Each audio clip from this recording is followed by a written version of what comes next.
Glória a Deus. Confia. Sai. Cumprimento a amada igreja, que a paz do Senhor, amém, igreja? Lucas capítulo 2, versículo 39 em diante. E depois já deixa aberta a Bíblia em Atos dos Apóstolos. Capítulo 2, versículo 37. Lucas, capítulo 2, versículo 39, e Atos, capítulo 2, versículo 37. E quando acabaram de cumprir tudo, segundo a lei do Senhor, voltaram a Galiléia para a sua cidade de Nazaré. E o menino Jesus crescia e se fortalecia em espírito, cheio de sabedoria, e a graça de Deus estava sobre ele. Ora, todos os anos iam seus pais a Jerusalém à festa da Páscoa. E tendo ele já 12 anos, subiram a Jerusalém segundo o costume do dia da festa. E regressando eles, terminados aqueles dias, ficou o menino Jesus em Jerusalém, e não souberam seus pais. Pensando, porém, eles que viria de companhia pelo caminho, andaram o caminho de um dia e procuraram-no entre os parentes e conhecidos. E como não encontrassem, voltaram a Jerusalém em busca dele. Versículo 46. E aconteceu que, passado 3 dias, o acharam no templo, assentado no meio dos doutores, ouvindo-os e interrogando-os. E todos os que ouviam admiravam a sua inteligência e respostas. E quando o viram, maravilharam-se, e disse-lhe a sua mãe: Filho, por que fizeste assim para conosco? Eis que teu pai e eu, ansiosos, te procurávamos. E ele lhes disse: Por que é que me procuráveis? Não sabeis que me convém tratar dos negócios de meu pai? Agora, Atos, capítulo 2, versículo 37 até o 39. E ouvindo eles isto, compungiram-se em seu coração e perguntaram a Pedro e aos demais apóstolos: Que faremos, varões irmãos? E disse-lhes Pedro: Arrependei-vos e cada um de vós seja batizado em nome de Jesus Cristo para perdão dos pecados, e recebereis o dom do Espírito Santo. Porque a promessa vos diz respeito a vós, a vossos filhos e a todos os que estão longe, a tantos quanto Deus nosso Senhor chamar. Rebeca, vamos ouvir a palavra. Eu fiz 2 leituras, porque hoje eu quero falar de Jesus e quero falar da conversão do apóstolo Paulo. A conversão que Deus usou o apóstolo Paulo para converter as multidões. A primeira leitura que eu fiz vai falar que Jesus, quando ele tinha 12 anos, todos os anos o pai levava ele para o templo, para Jerusalém, para comemorar a festa da Páscoa. E quando ele já estava com 12 anos, nesse período de 12 anos, ele não foi embora com os pais. Quando ele estava com 12 anos, os pais foram embora para sua casa, assim que terminou as orações, a festa, e a mãe junto ali com os parentes, o pai com os parentes, tudo junto, indo embora, achava que Jesus estava no meio dos parentes, na caminhada, no trajeto, porque eles iam para Jerusalém a pé, para louvar e exaltar o nome do nosso Deus Pai. Me chama um pouco a atenção porque eu sempre fui assim religiosa. Eu sempre, desde criancinha, eu ia na igreja sozinha, pegava a Bíblia e ia à igreja sozinha, desde os 9 anos. Mas com 12 anos eu já arrumei meu primeiro emprego. Já comecei a trabalhar porque eu queria minhas coisinhas e eu não tinha, minha mãe não tinha condições de me dar. Então eu arrumei aquele primeiro emprego para poder ter aquilo que eu necessitava. Jesus Cristo, com 12 anos de idade, ele sentiu já a necessidade de trabalhar para o Pai. Porque quando a mãe pergunta, meu filho, por que fizeste isso comigo, com a sua mãe, com o seu pai? A gente achava que você estava no meio dos nossos parentes, a gente veio pelo caminho e tinha certeza que você estava vindo, porque todos os anos certamente era assim que acontecia, vinham as crianças junto, conversando, batendo papo, ou com os parentes, e a mãe e o pai indo na frente, e a mãe, Maria e José esperavam que aquele ano seria a mesma coisa, que ele poderia ir embora e que Jesus estaria naquele trajeto do mesmo jeito que era todos os anos. Imagina a criança de 9, 10, 11 anos, sempre fazendo e obedecendo. Uma vez por ano eles faziam esse trajeto.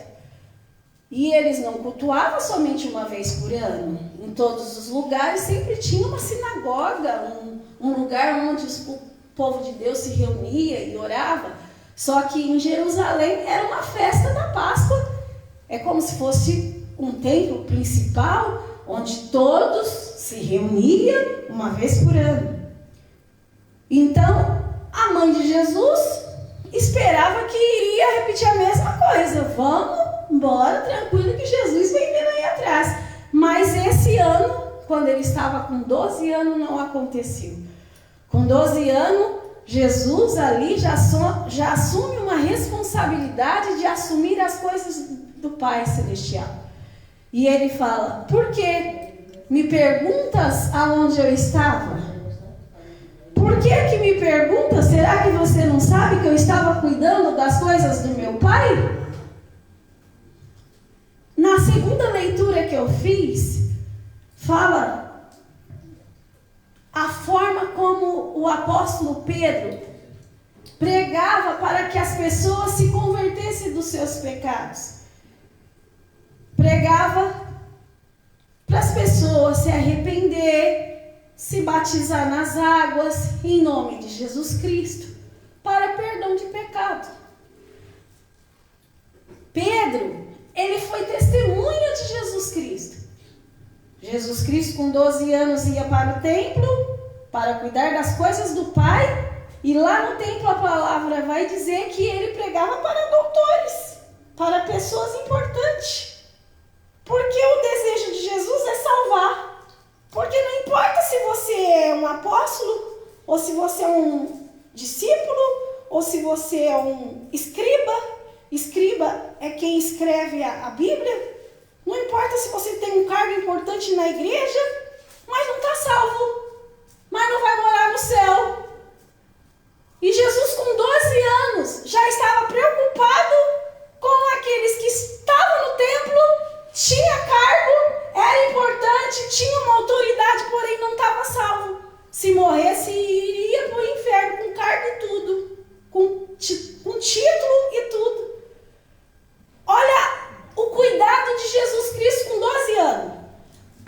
E faz a pergunta para sua mãe, você não sabe que eu estou cuidando das coisas do meu Pai? O que é as coisas do Pai? Salvar vidas. Jesus está preocupado em salvar vidas. E Jesus, com 12 anos, pregava para doutores. A palavra que eu li para vocês está dizendo que ele estava lá, com 12 anos, pregando para doutores, para os fariseus. Pessoas importantes, pessoas que cuidavam do templo, que era importante, mas não tinha salvação, não estava salvo, porque estava no pecado. A segunda leitura, o apóstolo Pedro conheceu toda a história de Jesus. Jesus contou para ele toda a história que ele teve na infância. Jesus conheceu Pedro, chamou Pedro para salvar pecadores, era pescador de peixe. Ele falou, eu não sou digno de estar na tua presença. Ele falou, eu vou te fazer pescadores de homem. Ainda que você não é digno de estar na minha presença, você não vai mais pescar peixe, mas vai pescar homens para o reino de Deus. E quando Pedro está ali pregando e evangelizando no livro de Atos dos Apóstolos, ali Pedro já tinha se convertido. Porque no período de 3 anos que Pedro estava do lado de Jesus, Pedro não estava salvo. Pedro ainda estava com a vida torta. Pedro ainda estava fazendo coisas que não agradavam a Deus. E com o livro de Atos vem falar que Pedro ali já estava salvando vidas. Não tem como uma pessoa que não é salva salvar. Ela tem que ser salva para querer salvar. As pessoas vão ver em você que você realmente mudou o seu modo de pecado. Você bebia e não bebe mais. Você gritava, xingava, falava palavrão e não fala mais. Às vezes quer xingar, mas aí se segura para não soltar o palavrão. Por quê? O homem de Deus, a mulher de Deus não solta palavras torpes, a palavra de Deus diz. Então, ser de Deus, exige muito ser de Deus, para as pessoas olharem e falar, eu quero ser como ele, eu quero ser como ela. E aqui no livro de Atos, Pedro já estava totalmente convertido e ele estava pregando, arrepende-se cada um de vós, seja batizado em nome de Jesus para perdão dos pecados e recebereis o dom do Espírito Santo.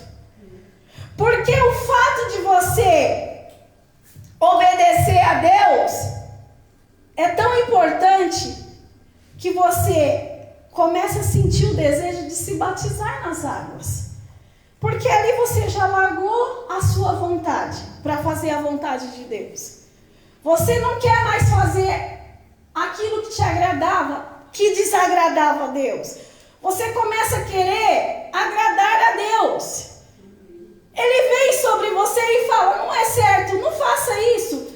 E a presença dele faz com que você não queira fazer as coisas erradas mais. Mas às vezes você ainda não tem força. Então você precisa se entregar e se lançar mais para Jesus. Porque esse se lançar mais vai fazer com que você sinta o desejo de se batizar nas águas. Porque o batismo nas águas simplesmente é arrependimento do pecado. Porque a Bíblia vai dizer que se vocês estão aqui, como eu disse aqui no final, tanto a quantos nosso Senhor chamar. Todos que estão aqui foi Jesus que chamou. Ninguém vem para a igreja se Jesus não chamar. A gente pode evangelizar, pode pregar, pode falar, pode cansar de orar, de louvar, mas se Jesus não chamar, a pessoa não vai vir na igreja. E às vezes você está cansado de insistir para o seu marido vir, para sua esposa vir, seu filho vir. Você pode interceder, mas somente quando Jesus chamar que ela vai vir para a igreja. Mas não basta Jesus chamar. Jesus chamou todos que estão aqui. Precisa o quê? Ter o arrependimento.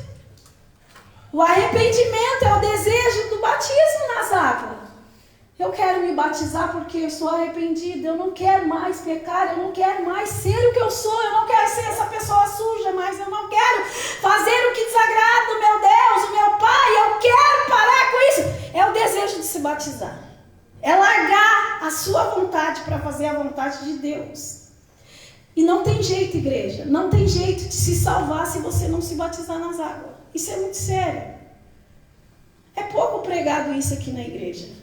Que você tem que parar com o pecado, largar a vida errada, se batizar nas águas, se lançar, porque para morrer é um piscar de olhos. O homem que doou a tinta aqui para mim, ele infartou dormindo, ele tinha saído do culto, uma empresa maravilhosa, uma vida estabilizada, comeu um lanche, foi dormir, tudo bem, morreu dormindo. Quem esperava? Em nome de Jesus ele está salvo. Mas só Deus sabe. Para morrer basta estar vivo. Ou basta estar dormindo. Basta estar dormindo. Você pode partir. E a salvação? Aí vem para a igreja esquentar a cadeira. O pastor não ensinou, a pastora não ensinou. Larga o pecado, se arrepende, batiza nas águas, pega firme. Pastor, eu não consigo largar o pecado. É promessa. Quem se batiza nas águas, desce sobre ele o Espírito Santo. E o Espírito Santo vem, te batiza com fogo. Só o fogo vai purificar-nos do pecado que a gente não consegue. Só o fogo de Deus. Então o primeiro passo é se arrepender, querer largar o pecado. E largar o pecado, se batizar nas águas. E aquilo que você não consegue, igreja, é o Espírito Santo. É o poder de Deus que vai aos poucos. Porque, igreja, nós não vamos se purificar da noite para o dia. Quando você chega na igreja, aceita Jesus, você já é um salvo. A palavra de Deus diz. Só que a salvação é paulatinamente. A sua santidade é gradativamente. Hoje você está santo, amanhã você está um pouco mais santo, e depois um pouco mais santo, e mais deixando o pecado, é dia após dia. Não é santo de uma vez. Porque a Bíblia diz que sem santidade ninguém vai ver a Deus. Eu conheço o pastor que está em pecado, eu conheço o obreiro que está fazendo a obra em pecado, mas ele, se morrer em pecado, não vai para o céu. Mas se Deus está deixando ele fazer a obra em pecado, ela fazer a obra em pecado, é porque ela está no caminho da santidade. Não significa que ele é um pecador nato. Porque o homem de Deus, ele não vive pecando. Ele pode dar umas escorregadas e tentar acertar. Hoje não deu, mas amanhã ele tenta consertar e vai paulatinamente tendo uma vida de santidade. Senhor, ontem eu errei, hoje eu não quero errar mais, eu não quero isso mais. E aí daqui um mês ele não vai mais fazer aquilo que ele fazia, porque é gradativamente a santidade. Da mesma forma o pecado. Peca mais hoje, amanhã está pecando mais. Amanhã está pecando mais um pouco. A pessoa ela vai para o fundo do poço, porque é tanto pecado é o que está em Apocalipse. O santo se santifica mais, o pecador peca cada vez mais, se suja cada vez mais. E você que vem para a igreja, você vem para pecar cada vez mais ou para se santificar cada vez mais? É aos poucos. Por isso que ninguém tem o direito de chegar em você e apontar o dedo, você pecou, você errou, você falhou. Não, porque a santidade é gradativa. Hoje você está um pouco santo, amanhã você vai estar mais santo, e depois mais santo, e depois mais santo. E Deus vai ver o seu esforço. E Ele não vai te levar para o inferno, Ele vai te dar chance para você ficar santo do jeito que Ele quer, para ainda um dia você ir morar com Ele na glória. Quando você está na igreja, você está caminhando para o céu. Mas se você falar, eu não vou para a igreja, porque eu caí, eu pequei, eu falhei, você vai estar dando chance para o Satanás te levar para o abismo cada vez mais. Então, igreja, o apóstolo Paulo conseguiu salvar em Atos 3.000 pessoas numa pregação. E por que hoje é difícil uma pessoa querer se batizar? A pessoa vem e fala, hoje eu não vou batizar não. O dia que eu parar com isso, é muito sério batizar. Eu não vou batizar porque é muito sério isso, porque eu ainda vou fazer as coisas que eu gosto. Por que a pessoa é assim hoje? Porque na verdade ainda não se arrependeu. Igreja, tem que ter o arrependimento para ter o desejo de se batizar nas águas. Porque Jesus falou, aquele que não crê e que não for batizado, não será salvo. Jesus não vai cobrar de mim. Se você morrer amanhã, eu sair daqui, morreu, daqui uns anos morreu, não batizou, eu não vou ser a pastora responsável por você estar no inferno. Eu estou te dizendo, tem que se batizar o mais rápido possível. Imagina, Jesus vai voltar daqui 2 dias. E você precisa se batizar hoje. Aí você ia correr, eu vou me batizar porque ele vai voltar. Aí você se batizaria. Mas você não sabe, né? Você não sabe a hora que você vai morrer. Então deixa. O dia que Deus me tocar, eu vou batizar. Ele não vai tocar. Não pense que Jesus vai vir tocar em você e falar, se batiza. É uma decisão sua. É você crer no que eu estou te pregando aqui hoje. Jesus, eu vou me batizar nas águas do jeito que eu estou, do jeito que eu sou, porque quem vai me moldar é o Senhor, quem vai me capacitar é o Senhor. Eu quero ser salva, me ajuda, se arrependa e peça misericórdia para Ele, porque é Ele que vai te ajudar. Aí Ele vai ver em você o desejo de ser salva. Você precisa ter o desejo de morar no céu. Você precisa acreditar que para morrer basta estar vivo. E que não existe o purgatório que o católico inventou. Não tem um tempinho depois da morte para um santo interceder por você, falar que vai perdoar os seus pecados para você subir para outra parte do céu. Não tem. Não tem aquele espaço que o católico ensina. É mentira. Morreu com Deus, está salvo. Morreu sem Deus, está no inferno. Mas por isso que o crente ele é perseguido. Porque o católico inventou o purgatório. E o crente diz que se você morre sem Deus, você vai para o inferno direto. E o mundo odeia a palavra de Deus, porque a palavra de Deus ela confronta o pecado, ela confronta o adultério, ela confronta o vício, ela confronta a bebedeira, ela confronta a mentira, ela confronta tudo aquilo que desagrada a Deus. Então o mundo quer queimar a Bíblia, ela não quer os crentes. Crente, até o diabo crê. Está cheio de crente na igreja, mas está cheio de santo na igreja. Nós precisamos ser santo. Você não tem que querer ser crente. Crente é o capeta, você tem que ser santo. Deus e o diabo tem que olhar para você e vai falar, tem que falar, tem fogo ali, tem a presença de Deus ali, tem Jesus ali. Ele se desvia do mal, ela se desvia do mal, ela não faz a vontade de Satanás. As crianças têm que ser como Jesus. Com 12 anos se preocupou em cuidar das coisas do Senhor. Com 12 anos começou a cuidar de almas. Enquanto você louva, você está louvando para tocar em almas, para as almas se arrepender. A irmã louvou e a irmã chorou ali. A irmã, quando estava louvando, a Jaqueline, ela sentiu um toque de Deus falando com ela, a Libânia. Por isso que cada um de nós somos importantes aqui. Leva essa palavra, igreja. Pastora, você está me forçando a batizar? Não, estou te ensinando a Bíblia. Você vai embora para sua casa, estuda a Bíblia lá, pede para o Espírito Santo falar com você e fala, chega. Do jeito que eu estou, pastora, a salvação é individual. Se seu marido não quer casar e você quer se batizar, você pode. Você pode, porque é salvação individual. Se ele não quer Deus, você quer, você vai para o céu. Você precisa se batizar o mais rápido possível. Fala com Deus quando você chegar na sua casa. Amém, igreja? E o bispo vai marcar um batismo e vocês se batizem em nome de Jesus. Amém, igreja? Assim eu agradeço a minha oportunidade em nome de Jesus.